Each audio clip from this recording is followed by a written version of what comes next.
The 6 stages of waking up. If you've truly woken up, you don't just see through the system, you go through it. Almost everyone who breaks out of the trance passes through the same internal terrain. Different faces, different stories, but the same 6 stages. If you're awake, you are in one of these. Stage 1, the shattering.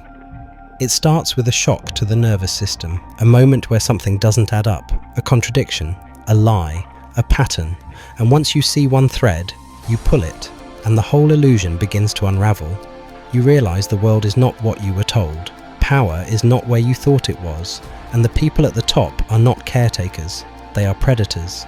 Everything suddenly feels staged, scripted, artificial. You start researching obsessively, late nights, rabbit holes, archives, leaks, patterns. The more you learn, the darker it gets. The mindset of this stage is despair, because your old reality is dead and the new one hasn't been built yet. This is the death of innocence. Stage 2, the fire. Once the shock settles, something ignites. Rage, not random anger, righteous fury. You feel betrayed, you feel manipulated, you feel robbed of your future. So you want to burn the lie down. You argue, you protest, you expose, you try to wake everyone up. You see the sleepers as victims and the system as the enemy. The mindset here is anger, and at this stage, anger is not a flaw.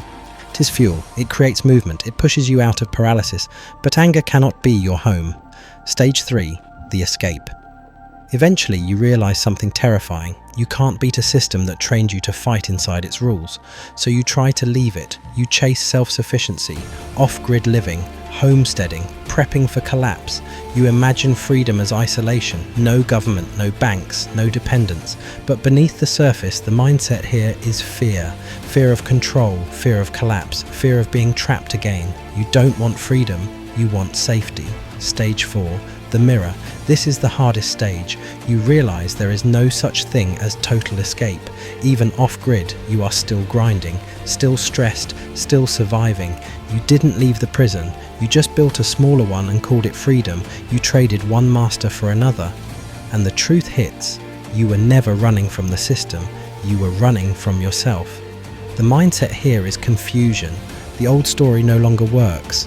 The new one hasn't formed yet. This is where many people quit.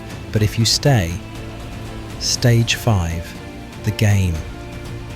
Something finally clicks. You realize the system is not inherently evil. It's a tool, a structure, a game board. It amplifies whoever understands it. The real prison was not the system, it was your unconscious relationship to it. So instead of fighting or fleeing, you learn the rules. You stop reacting, you stop being afraid, you move with strategy. The mindset here is responsibility. You can't control the agenda, but you can control your choices, your energy, your direction. You stop trying to win the world, you start mastering yourself. Stage 6, the collective. This is the stage very few reach. You realize freedom is not an individual achievement, it is a shared frequency. You see the bigger picture. A global problem cannot be solved by lone wolves. It requires connection, networks, communities, parallel systems. Not to fight the old world, but to outgrow it. You build, you link, you create alternatives. The mindset here is faith, not blind belief, but trust in life itself. Because darkness does not disappear through war, it dissolves in the presence of light. If this video resonates with you, please share, hype, subscribe for more, and until next time, goodbye for now.